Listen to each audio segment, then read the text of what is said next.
এই প্রথম আমার এই বাংলাদেশে যে দেখলাম যে ইফতারি আয়োজন করা হয়েছে, যেটা একটু ইউনিকভাবে, আনকমনভাবে। আর আগে পরে আমি কখনো দেখি নাই। এই প্রথম এটা একটা মাদ্রাসা মাঠ, এখানে ইউনিকভাবে ইফতারের আয়োজন করা হয়েছে। এগুলো সিস্টেম বাইরের দেশে করা হয়, এরকম গেট করা হয়, ইউনিকভাবে ইফতারের আয়োজন করা হয়। তো আমার কাছে অনেক ভালো লাগলো এই বিষয়টা দেখে, আমার কাছে খুব ভালো লাগলো। আপনাদের কাছে কীরকম লাগলো অবশ্যই আপনারা বলবেন।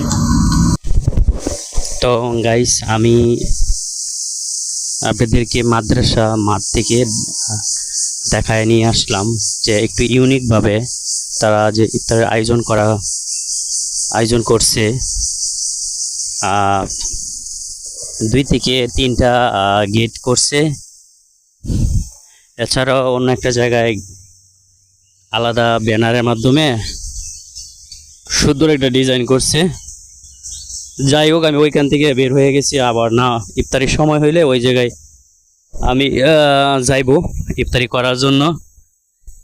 তো এখান থেকে বের হয়ে আমি গ্রামের এই সুন্দর দৃশ্যগুলো আপনাদেরকে দেখাইতেছি। দৃশ্যগুলো অনেক সুন্দর, আমার কাছে বেশ অনেক ভালো লাগতেছে এই জায়গাগুলো। ভাবলাম যে আপনাদেরকেও এই জায়গাগুলো দেখাই, সুন্দর এই গ্রামটি। একটু রমজান মাসে যেহেতু অনেকেই আছেন যে এগুলো তো গ্রামের সুন্দর ভিডিও, এগুলো দেখলে কখনো খারাপ হবে না। তা যারা আমার এই ভিডিওগুলো দেখতেছেন অবশ্যই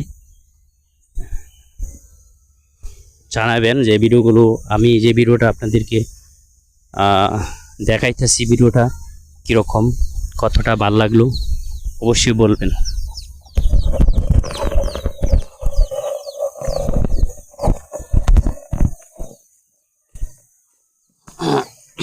এই যে এই জায়গাটা অনেকগুলো সুপারি গাছ, তারপরও সুপারি গাছের যে নিচে যে গাছগাছালি, ঘাসগুলো অনেক সুন্দর দেখতে, অনেক ভালো লাগতেছে আমার কাছে।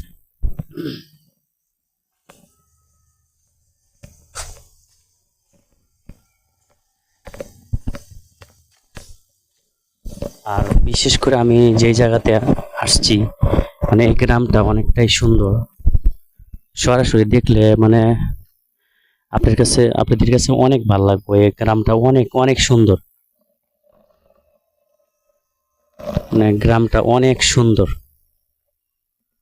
আমার কাছে অনেক ভালো লাগতেছে।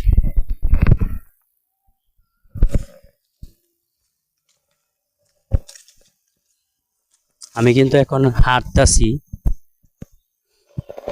আর এই গ্রামটা ছোট্ট গ্রাম, মানে সাথে আরো বড় গ্রাম আছে। এই ছোট্ট গ্রাম হইয়া আপনার বন্দের দিকে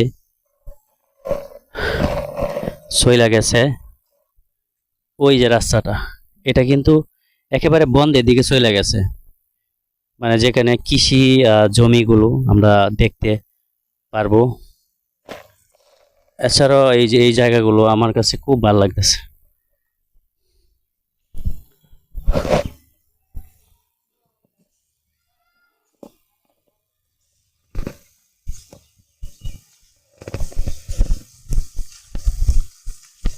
তো সবাই এই যে আমার এই ভিডিওটা দেখতেছেন, তা লাইক করবেন, কমেন্ট আর সাবস্ক্রাইব করে পাশে থাকবেন, যাতে করে এরকম সুন্দর ভিডিও আপনাদেরকে উপহার দিতে পারি। তো ভালো থাকবেন, এই ভিডিওটা এতটুকুই, আর লম্বা করব না। ভালো থাকবেন।